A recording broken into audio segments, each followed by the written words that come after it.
پەرتووکی پەیامێری جەنگ ناونیشانی پەرتووکێکە لەبارەی بەشداری و ڕۆڵ و شێوەی ڕوومالی بەرەکانی جەنگ لە هەرێمی کوردستاندا. بیرۆکەی ناونیشان و نووسینی ئەم پەرتووکە کە لەلایەن هەژار حەکیم بارزانیەوە نووسراوە لەمەوە سەرچاوە دەگرێت کاتێک کە هەرێمی کوردستان لە ناوەڕاستی ساڵی 2004دا ڕوبەڕووی شەڕی داعش دەبێتەوە. هەواڵ و ڕوومالی بەرەکانی جەنگ لەلایەن پەیامێران و دەستگاکانی ڕاگەیاندن بە شێوێکی بڵاو دەکرێنەوە و کاریگەری سلبی بەسەر ئاسایشی کۆمەڵایەتی و نیشتیمانی دروست دەکات. پێم وابێت کاریگەریەکی زۆر باشیە بێت بۆ ئەوەی کە بەڕاستی ئەو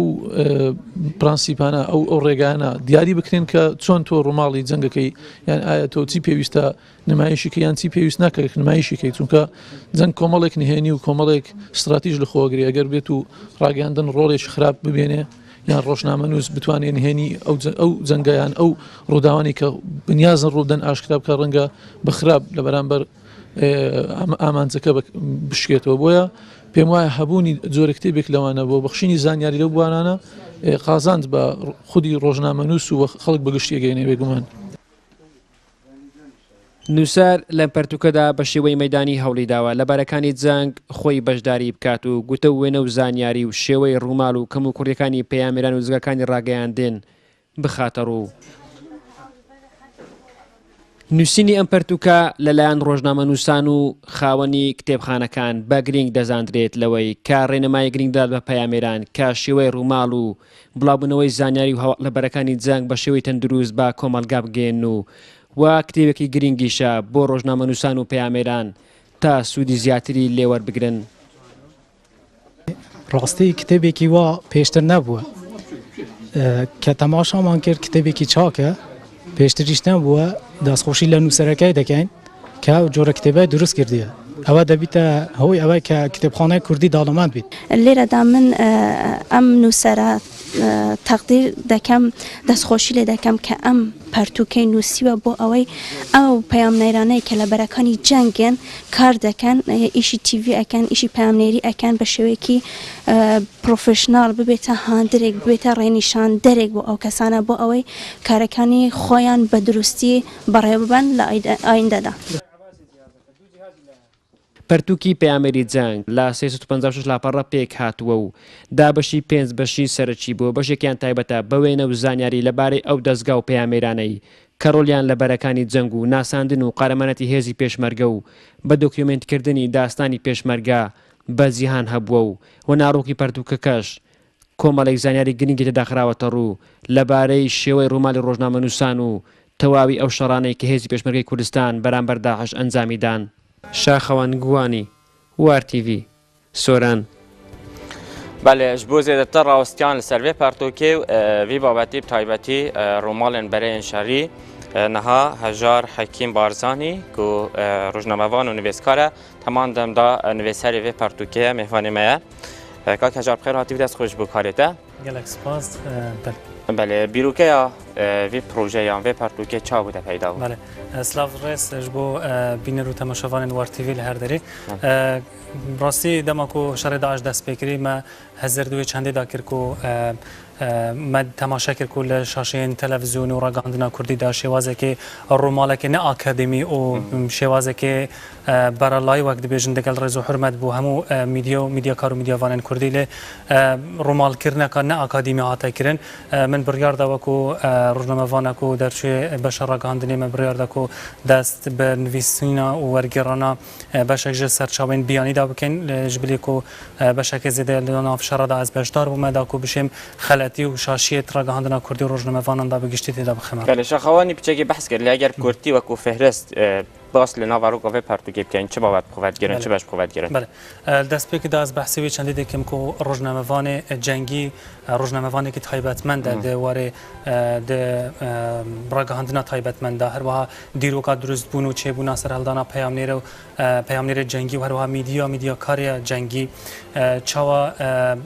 rojnamevan زانیاریان بەڵاو بکە چاوە ڕووماڵێ دەست پێ بکە چ بەڵاو بکەت و چ بەڵاو نەکەت ڕاستی زانیاری نوچێن شەڕی gelek تایبەتمەندین خۆ هەنە و gelek وەک بێژن حساسن و باش البرة برسايد ده بيش يعني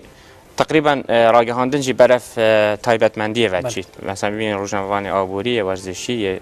يعني امشين بيجين پیامنر آن روزنامه‌وان جنگی جی يعني تايبتمنديه که يعني کاری که تایبەتت ناو میدیای دا بله رضا حسن دروست بونا شر داعش دگل هزین پیشمرگین کردستان دست بکا دروست بونا میدیا کار و روزنامه‌وان جنگی و میدیا شری لکردستان دروست بود دیدی که روزنامه‌وانی کردی یکم جار بکو روزنامه‌وان کرد رومال شرین وساین گران بکن جبر به چنده هبونا سرچاوین زانستی بو من گلک زحمت بو 3 سال کار کردن در ناوروکا کتاب پرتوکا و هذا گلک استن بو اما کاک هزار اما بتنه يعني بجين تجربات یا میدانی بو یا تن جدر جیب کاری نه بله سه بشوی تجربه من تایبت و پیزانین منه و یندنجی من استفاده ج پسپورن واری راگهاندنی ین بیانی و نافخا داورگرتینه جبلیو چنده کو چندین سرچاوین روسی به زبان روسی فارسی انگلیسی و عربی هاتنا تدا ورگراندن اول دشتن يعني بيشين چش روزنامه‌وان جنگی زیده کتن يعني دشین بيشين دیو کتن کو اگر او روزنامه‌وان بخینید میهنیتر رومالا خوب کتن اكيد ازت ويب باوري وقناعت هذا کو دشت ببیتا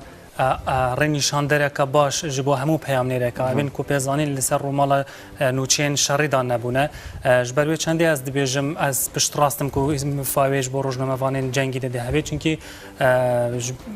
دماکو بداوی هاتیان خلاص بو من پر سراوش دیگل چندین پسپورن بار راگهاندن داکر و توان تماشا کرد و نرخاندن اوان گلک باش بو در سر که خو کریه یان لانه کی سازیه که خو کریه خدان دی پروژه یا راستی بیت من نویا از ناوروکا کاوی گلک پیروزه از بدم رکلام کردن و یان بدم کمپانیا که لسر ارکی خو من دست به چاپو بلاف کردن بله اگر زورينا 4 سال بوري شهر داعش و شهر دجي حشد الشعبي يعني او تشاشي بينا هات نكرين يعني بونو من حتى نكتنا روجنا وانا ما دي قال جرا عندك جي بيشمرغاجي يعني لايف فيسبوك يفات كيريان سوشيال ميديا بكارت اينا يعني لايف و رومال كرنا برين بيشي و دانا زانياري بلان دجمن يعني افهمي شاشینه و پیتویا روزنامه‌وان چه سر دریه که روزنامه‌وان جنگی بله کاک حسن یک خلطی و شاشین کو روزنامه‌وان جنگی و هر افسرین هزین پشمرگین کردستان دا لشر دیجی داعش و یان هزین دیجی حاجه شعبی دا کرن فکرنا لایفان بو لایف وقت تبحثی لان سوشیال میدیا یجید پیدا کریه بله اکید سوشیال میدیا و جنگ درونی گلک گرینگه لشر داعش اگر جناب هوا تماشا کرد باکو داعش کربون افسانه کام مازن جبر کو هیرشن وان زیاتر درونی بون لریا سوشیال میدیا بون حتی داوی جناب سربازانی یعنی اگر ببور اخنا خودم ممکن حتی داوی جناب سروک بارزانی به مرسوم کا سروکاتی هریما برگارد کو و کو سروک هزین چکدارین هریما کردستانی برگارد کو لایف لبروکن شریبت قدغه کرن وقت یعنی اگر رومالک مهنی پیشه‌ای یا اکادمی نه تکرن رنگ یعنی برجواندی الان دجمن دابش کرد اكيد دشری داعش دمدید کو بشک ج راگهاندن کردی کتن خدمتان یارین کردان جاتی هندی کو رومالک پیشه‌ایانه و اکادمی دا بکن بلا فکرنا گرته ویدیو داعش اول خدمت وان دا بو رکلام بو دجمنین کردان هر وها هیوید کم کو لدهاتی دام بشین باوی کی باشترو رنگین تر بشین رومالا شریدا انجام بدین و دخواستم به چند جی بیجم کو پرتوکل 5 باشان پیک هاتو بو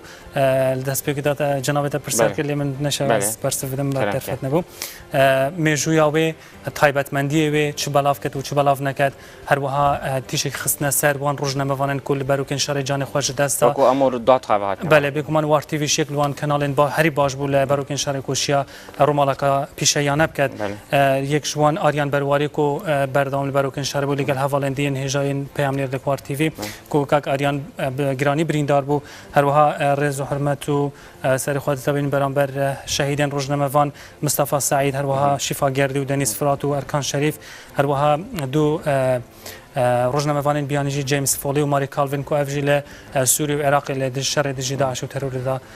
جان خوش بله سپاس بوده که توار تیویجی جبیر نکری و تدانه بماینا اینا اوجی دانه که تایبت امشتوار گیرین و دست خوشی جلدت کن گلک سپاس بوده سپاس بوده زور سپاس